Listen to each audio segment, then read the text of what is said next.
You're listening to episode number 78 of the Transform Your Life from the Inside Out podcast. This is a Monday Q&A episode, and this week I answered Darla's question. And her question is one that probably a lot of you can relate to. Her question is this: how do I release and forgive my past? If you can relate to that, stay tuned. Hi, I'm Jim Fortin, and you're about to start transforming your life from the inside out with this podcast. I'm widely considered the leader in subconscious transformation, and I've coached super achievers all around the world for over 25 years. Here, you're going to find no rah-rah motivation and no hype, because this podcast is a combination of brain science, transformational psychology, and ancient wisdom all rolled into one to take your life to levels you've never thought possible. If you're wanting a lot more in life, to feel better, to heal, to have peace of mind, to feel powerful and alive, and to bring more abundance and prosperity into your life, then this podcast is for you, because you're going to start learning how to master your mind and evolve your consciousness. And when you do that, anything you want then becomes possible for you. I'm glad you're here. Okay, so episode number 78, how do I release and forgive my past? Before I go into that, let me read Darla's email that she sent in. So here it is. How do I release and forgive my past? I've made mistakes. I failed myself and others multiple times, and I find I keep coming back to my past. I've done talk therapy and figuring out why I did the things I did and the decisions I made back then. Maybe it's because I've identified with it. I am grateful for the mistakes that I've made, because I wouldn't be the person I am today and the work that I have done to get here. But maybe I've identified who I am too much to my past mistakes. Okay, in a lot of podcasts, I just give you the general question that people ask, but I thought the entire, everything she wrote was appropriate, and I think that many of you might, be able to see yourself in Darla. So let me go here first in shamanism, and of course off topic here, I wanted to name this podcast The Shaman's Apprentice, because I talk about it so much. It's my life. It's so much a part of me. And I didn't for various reasons, but I'm going to talk about shamanism here for a second. And I was taught very early on when I started apprenticing that there are 4 tenets of what's called impeccability, meaning to live an impeccable life. Doesn't mean perfect, but it means impeccable with yourself. And those 4 tenets of impeccability are letting go of ego, which for many of us is a lifetime challenge. Most people never even look into it. Secondly is balance, and that means balancing not like work-life balance, but balancing the higher with the lower. Next is loss of attachment, and then number 4 is the way that I was taught, and the phrase that I was taught was erasing past history. Okay, so erasing past history. Now, I know that I've told this story before, I believe in the podcast, if not to my coaching groups, but I remember my parents got divorced when I was in college, and my mother remarried a few years later, and she was with that man for about 20 years. When my mom passed, my stepfather called me, I don't know, a couple of months after, and he said, hey, your mom had all of your stuff from childhood, your baby book, your baby shoes, things that mothers keep. And he said, what do you want me to do with all this stuff from your lifetime? And I said, I want you to put it all in a box or boxes or whatever I said, basically put it all together, take it to the trash and burn it. Now, these are things that many people air quote cherish for a lifetime. And for me, it's simply, past history. And that's me erasing my past history, because I know that the past does not exist. I'm not going to go into it too much in this episode, but we humans, we try to manage time and energy. And in truth, all that we can really manage is our energy, which is our consciousness. And the reason why is time doesn't exist. I mean, time is a human construct, and it's applicable to the 3D world. And we look out in front of us, and we see what we call time and calendars and seasons and all this kind of stuff. But in the cosmos, time does not exist. Anyway, so erasing past history. So I believe I've done an episode on, I'm thinking through this here for a second. I believe I've done a past episode on There Is No Past. So you may want to look, and I don't mean to send you on a wild goose chase. I don't know the title of it, but I do know that I did do a podcast on erasing the past. And I'll talk about, because that's what Darla asked about, is how do I release and forgive my past? Two very different things there. Releasing the past when the past doesn't exist is one thing, which I'll talk about in just a bit, and forgiving is something else. So I want to take this apart. Darla said, I've made mistakes. I don't really think this is name dropping because because most of you will not know the name. But I want to share a story from a man that I knew personally. He's not on the planet anymore. And he made what many of us would call a gargantuan, like colossal, major, massive mistake in his life. This man, I'm not gonna say his last name. Those of you that are older would know his name. But this man I knew personally back in the 90s when I lived in Atlanta. I knew him for some time. As I said, he's no longer on the planet. But this man is one of the three president's men, meaning he was one of the three men around Richard Nixon. And he was a senior level advisor to President Richard Nixon. This man actually, he authorized the Watergate break-in. And I never said anything to him about it. I mean, I knew him in a different context. It was all, business that I knew him in, but I never brought it up. And then one time on PBS, that's back before we had, the things that we have now. I think we only had channels back then. We did have cable, but I saw this documentary, and this man was talking about things that had happened during the Nixon administration, which obviously led to the impeachment proceedings with Richard Nixon. Now, this man, as history, reports it, and as he would say to some degree, this man authorized the Watergate break-in, which ultimately brought down Richard Nixon. And I was talking to him one day, and I don't want to mention his name again. I don't know why. It just hit me just not to say his name. But I said, I want to thank you for telling your story publicly because it helps me learn more about history. And he looked at me and he grinned, and this is all that he said. He called me Jimmy. He said, "You know what, Jimmy?" He goes, "We make mistakes in life. We make amends and we move on." And that's all that he said. We make mistakes in life, we make amends, and we move on. And I'm kind of giggling here. The reason I tell you this story, I mean, we've all made mistakes. I mean, welcome to the planet. But I mean, if this isn't a colossal mother of all mistakes, bringing down an American presidency, then what is a mistake, right? I mean, seriously. And when he said that, it was a great reframe for me, and it changed my life because I remember walking away after lunch that day, and I even said to myself, I mean, I'm in the car, I'm driving home, and I'm like, I mean, he made the mother of all mistakes. If he can say that, I mean, this guy's an expert on mistakes, and if he can say that, then any mistake that I made would, could be trivial.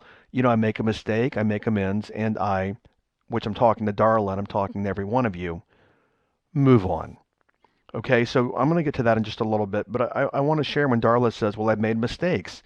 I don't even look at life as mistakes. I mean, we do what we do, and then there's outcomes. And I might usually, maybe, and I say the word usually, but I might colloquially use the word mistake, like, oh, I made a mistake. And really, how I look at it at an emotional level is that I do what I do. I get outcomes. If I don't like the outcomes, then I change what I do.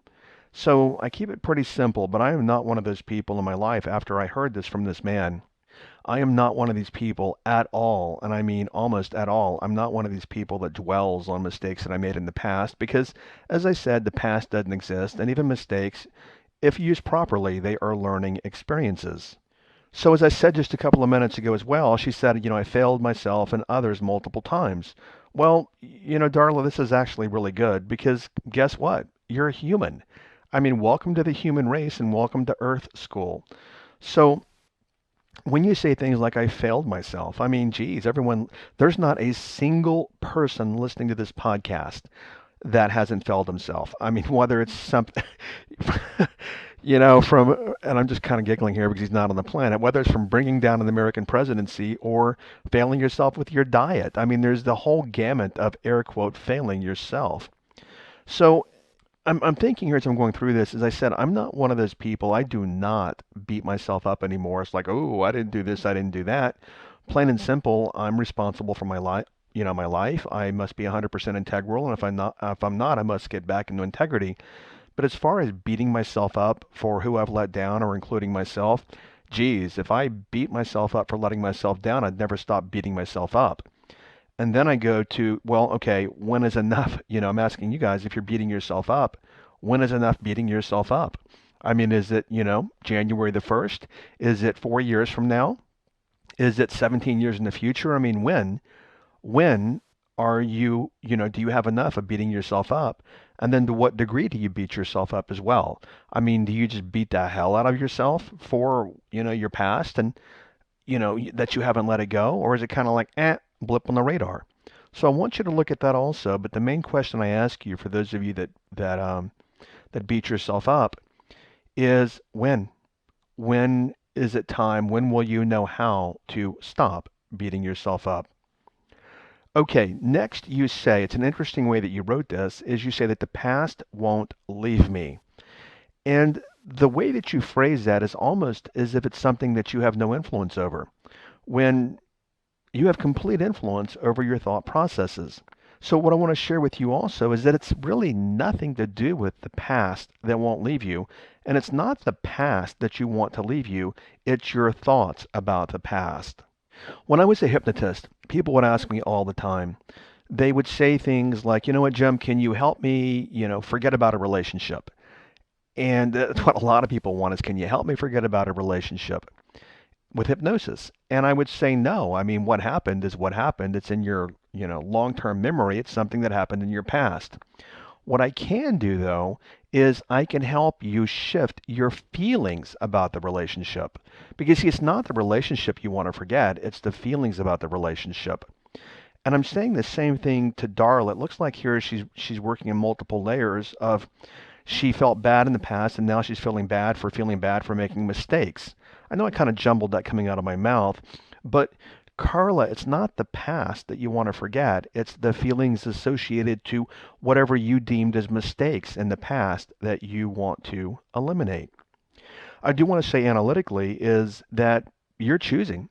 And I do want to say this is both conscious and unconsciously, because what's coming from, your thoughts about the past and your feelings are all coming from long-term memory, and that's actually unconscious. And there are ways we can actually shift that. I talked about hypnotherapy and hypnosis, just a minute ago.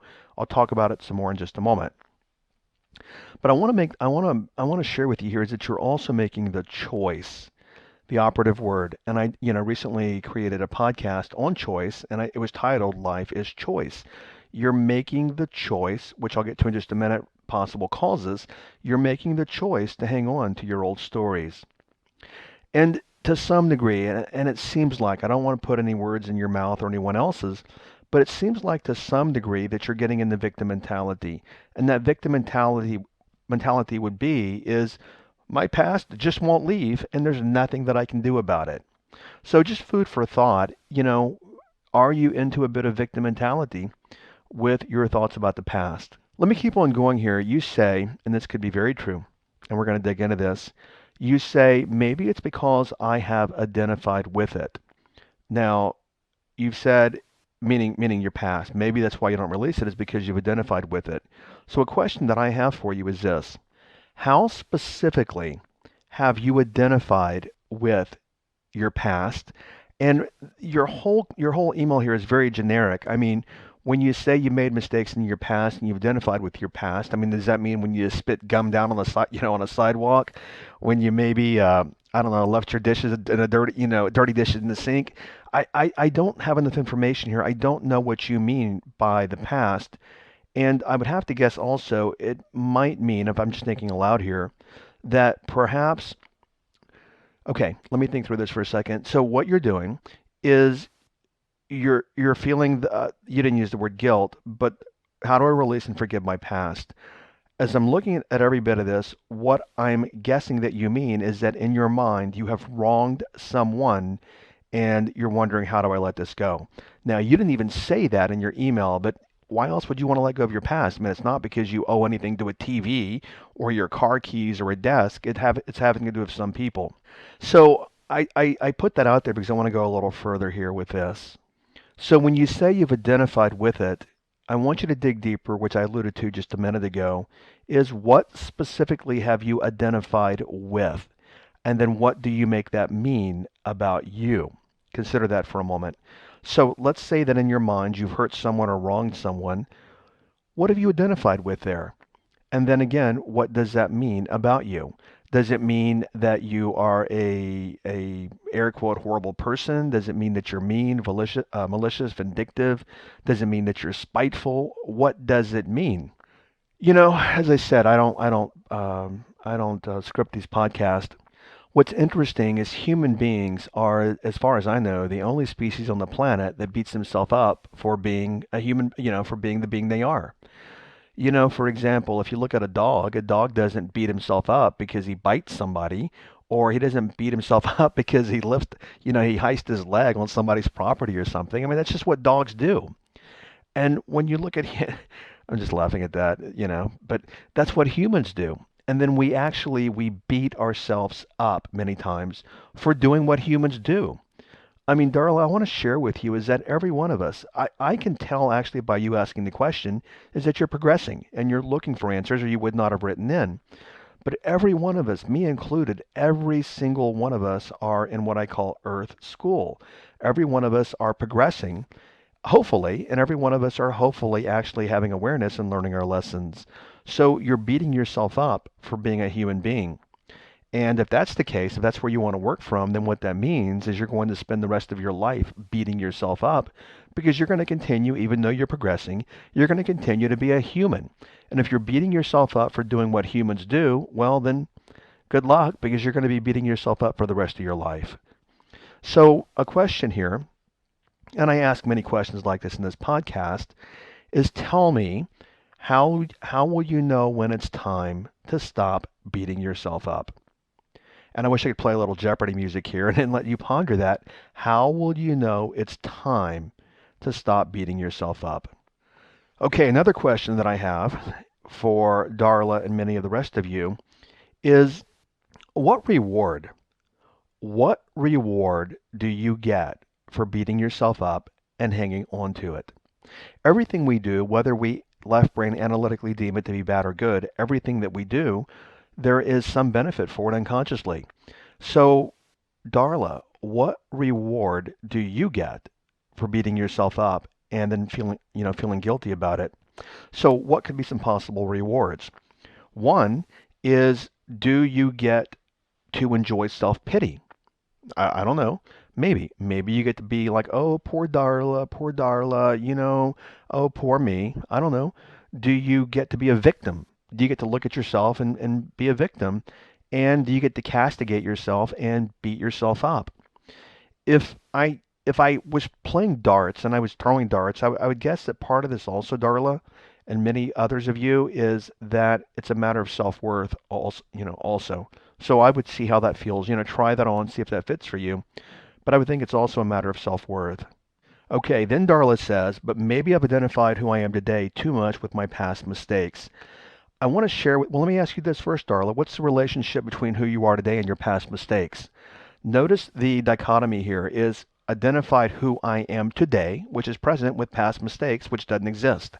You're literally equating, not even apples and oranges, but apples and kumquats or something, or onions. I mean, there's no relationship between who you are today and your past mistakes. I do want to point out you keep using the word mistake, and I want to go a different direction. There is a relationship between who you are today and your past, but you are not your past. So consider that for a moment. And the way that I look at it, which you alluded to in your email, is everything in my past has brought me to where I am today. But I am not my past. None of you are. No one listening. As a matter of fact, I've talked about this on another episode. The past doesn't exist. I mean, I don't know how many minutes I am into this episode, but even 1 minute ago, that doesn't exist because time doesn't exist. So, Darla, I want you to look at that, is that you are who you are right now. And I also want to point out here is that all of us, we create our future based upon who we are right now, not based upon our past. Many of us live out of our past, but yet we can actually choose in any given moment to create our next moment, and we can create our future by choosing right now in the now as opposed to living from the past. Okay, so Darla's big question is this. is how do I release and forgive my past? Let me go here for a moment. I know I've told this story in the podcast, but I had a student of mine, and she literally was saying, I'm just not a very happy person. An extended conversation with her, but she said, Jim, please tell me how to be happy. And you've heard me say before that happiness is a factory setting. I mean, you don't see babies when they start to smile and coo and they're giggling. You don't see babies say, hey, mom, dad, please teach me how to be happy. It's a factory setting. I mean, this is literally, like divinity. We have this ability to be happy, which is an amazing state, and it's hardwired in us. I mean, it's like, like I said, a factory setting. And here's what I'm alluding to is that so many people in our world, people love to make things difficult. People want 7 steps to everything. And what I told her is this. I said the easiest way to be happy is to be happy. And it was so simple, she couldn't get her mind around it. So I want to point out that every one of you, when you wake up in the morning, you can choose to think anything that you want. Because when you're unhappy, that feeling is preceded by what you think. Because you feel how you think. So, where I'm going here for all of you and for Darla is how do I release and forgive my past? Well, back to the person I'm talking about. The way to be happy is to be happy. Now, before I finish up with Darla here, what I want to share is a phrase that I've been taught is the way is the way. But that's not what we want. We want, tell me 7 steps to the way. Okay, let me get my analytical mind around this. Let me concretize it. Okay, so if I'm going to go that way, I need 7 steps on the way. And I think we've all been there. No, the way is the way. So for Darla, how do I release and forgive my past? The simplest and the most complex, but the simplest answer is to release and forgive. Plain and simple. Release and forgive. That's exactly how you do it. What I learned many years ago is that we love to make things so difficult, but we can change anything in an instant by moving our attention and choosing to let something go or choosing to start something new. But like I said, we like to make it really difficult as human beings.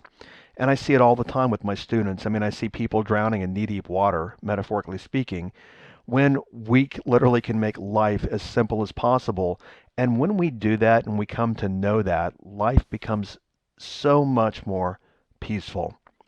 Okay, so forgiving here. Guys, you've heard so many different places, I believe, and I don't know what you've heard, but talk about forgiving and I've never really resonated with that to a large degree because I've never held like lifetime grudges against people and been mad at people for 10 years or any of that. But what I know is this and I know this by being a hypnotist and I've observed it for so many years. Now, I cannot medically or scientifically validate this. It's just empirical experience, but I'm sure I could find some research to validate this.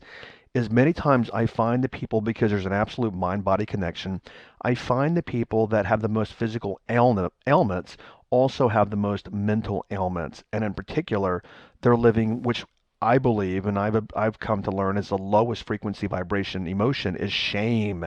I mean, that's like the opposite of unconditional love, and peace, which are the highest frequency feelings. Shame is the lowest. And so many people get into the shame and the anger and all these counterproductive emotions, and especially around forgiving themselves and forgiving other people. All I'm going to say is this, is that forgiving and letting go is one of the most powerful places that you can live from. So take it for what it's worth. Forgive and let go and be at peace, because the most powerful place that you can live from as a human being, and I mean the most powerful place, is a state of what I call mental and emotional well-being. When you're in that place, you're literally in nirvana, you're in bliss. Okay, so a couple of more things here. Let's get practical here for a moment. Darla said, how can I release and let it go? Well, you can do it. Just do it. Nike, just do it and release it and let it go. Or go back and listen to the episode on subconscious reprogramming, get the book that I mentioned in that episode, or find a qualified hypnotist in your area What I tell people also is if you're going to go see a hypnotist, find somebody that's been certified by NGH, the National Guild of Hypnotists. I'm sure there's many other wonderful hypnotists out there, but the reason that I say that is I know the standards for people that have been through NGH training, and they're well qualified to help most people with just about anything they want to work on. So go back to the episode. I think it's, I don't know, 4, 5, 6, 7, somewhere in that area. And there's an episode on subconscious reprogramming. Get the book that I recommend and start doing the exercises and things that you're learning in that book. Okay, so, when I think about the transformational takeaway for every episode, the one in this episode that resonates, I think, the most with what we're talking about overall is you are not your past. You are not your past, and the past does not exist. Okay, so that wraps up this episode. Episode number 79 coming up.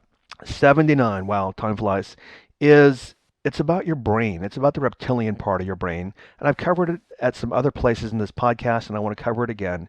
But episode number 79 is about you are not in control. Your brain is.